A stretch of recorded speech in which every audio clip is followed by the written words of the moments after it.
Quando eu comecei a minha atividade profissional como fonoaudióloga, eu acho que eu não tinha muita consciência do quanto que eu gostava de pessoas. Ao longo de toda a minha trajetória, eu fui descobrindo que essa é uma vocação, treinar, preparar pessoas, e isso me realiza muito, porque eu gosto de gente, gosto de estar com pessoas, gosto de buscar compreender o que elas desejam. Mas é muito interessante isso, porque as pessoas, no fundo, querem as mesmas coisas. O que elas querem é ser feliz, é ter sucesso na sua atividade profissional e também fazer felizes as pessoas com as quais convivem, enfim, ter uma vida harmoniosa. Cada um do seu jeito, cada um buscando coisas diferentes, mas a comunicação é uma espécie de eixo que permeia em todos os setores das nossas vidas. Então, em alguns momentos, uma pessoa precisa melhorar a comunicação porque ela tem o desafio de fazer uma apresentação em público, algo pontual, uma única apresentação.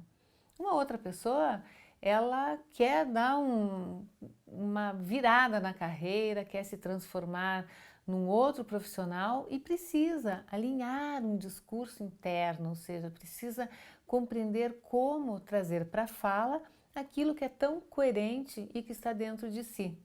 Da mesma maneira, precisa falar melhor, falar com mais clareza, melhorar a dicção, melhorar a voz, ou seja, tem tantas especificidades no falar, no comunicar, que a maioria das pessoas nem imagina quanto passo a passo existe numa caminhada de quem quer melhorar a comunicação. Até porque quando alguém fala bem, parece que essa pessoa nasceu ali pronta, redondinha já com a fala, já para começar a falar de improviso.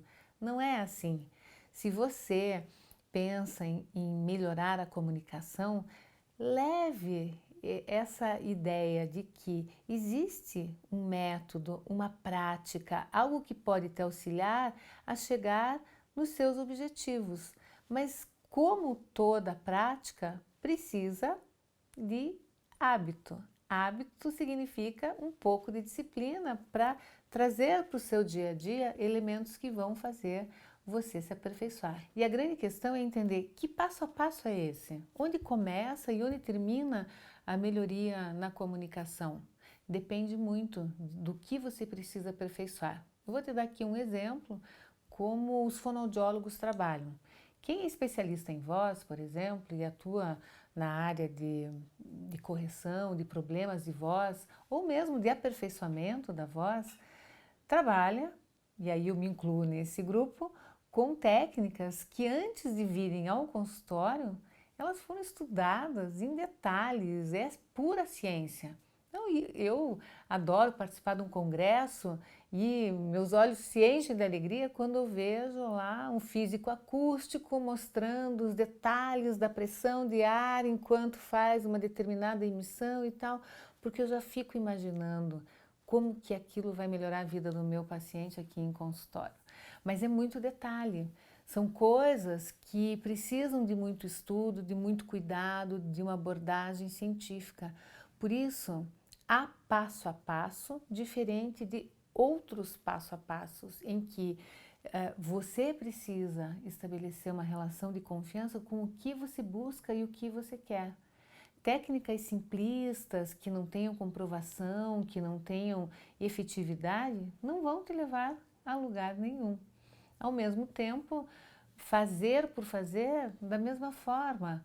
E uma coisa muito interessante nessa busca desse tal passo a passo é saber que nós temos um caminho. Ninguém começa muito bem já de cara, sendo um bom palestrante, alguma coisa, não sei, é uma exceção, mas são raras as situações. Aqui no meu consultório, eu lido com pessoas que vêm sem preparo algum para falar bem e têm desafios e treinam. E não tem nada mais sensacional do que ver a pessoa colocando em prática um exercício e depois outro, e depois outro, depois outro. E quando vê, se tornou algo grandioso. Mas é confiar no caminho, ou seja, sabe o que precisa melhorar e vai em busca disso. É fácil? não é tão fácil assim.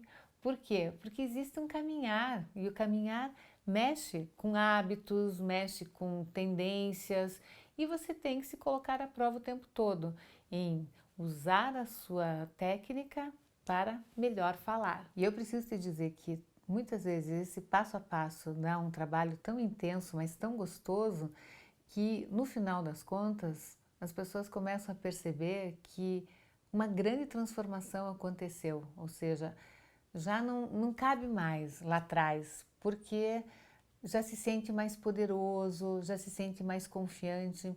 Eu penso que na minha vida não existe nada mais gostoso no meu dia a dia que de ver uma pessoa feliz da vida porque falou bem. E é muito gostoso receber uma mensagem de alguém que se preparou para uma palestra. Ah, Cida, deu tudo certo, fui super bem e tal. Porque a gente torce mesmo para que a pessoa, naquele momento que estiver fazendo uma apresentação, ela descubra que ela é uma pessoa grandiosa de fato. Que ela descubra que por meio da palavra ela consegue chegar no outro e consegue mostrar aquilo que ela é, aquilo que ela estudou, aquilo que ela sabe. Por isso que o falar bem vai muito além de uma questão do falar bonito, falar esteticamente bonito, o que é muito bom também, mas é mais do que isso. É você ter a capacidade de realmente se representar à altura. Você tem que se representar bem. E o se representar bem é saber que você tem que entrar numa reunião, não vai falar mole, não vai falar de qualquer jeito, não vai deixar de falar. Você vai falar na dimensão exata de quem você é. Fala com uma boa voz, fala com uma boa postura. Falar para ser ouvido. Não se impor, não se sobrepor, não é nada disso, mas achar o jeito certo de falar. Eu essa semana contei aqui para algumas pessoas que eu estive perto aqui do consultório, num posto, para encher o tanque. E quando o rapaz falou, chegou na minha janela, falou: a senhora quer completar? Mas ele falou com uma voz tão boa, mas tão boa, que ele parecia que estava me entregando um cartão de visita. Um frentista, estava trabalhando o dia todo, poderia não associar o uso da voz ou uma boa comunicação com a função que ele faz ali de forma repetitiva, e no entanto ele fez isso de forma grandiosa. Ele se comunicou muito bem, por quê? Ele não falou, não, ele se posicionou, ele se colocou. E é detalhe, às vezes numa frase, num bom dia, você passa por alguém e dá um bom dia, você já se posiciona. Se você passa por alguém e sorri, você já se posiciona. Se você começa uma palestra já com uma expressão mais solta e com uma boa voz, você já se posiciona. Mas o duro é que às vezes também isso pode acontecer de forma contrária. Ou falar para dentro, ou falar baixo, ou falar de forma agressiva. Também é uma forma de se posicionar, mas que não vai muito a favor do vento. Portanto, para uma boa comunicação acontecer, nós precisamos saber que entramos no campo da transformação, porque a comunicação ela transforma à medida que ela traz você para o campo e mostra quem você é.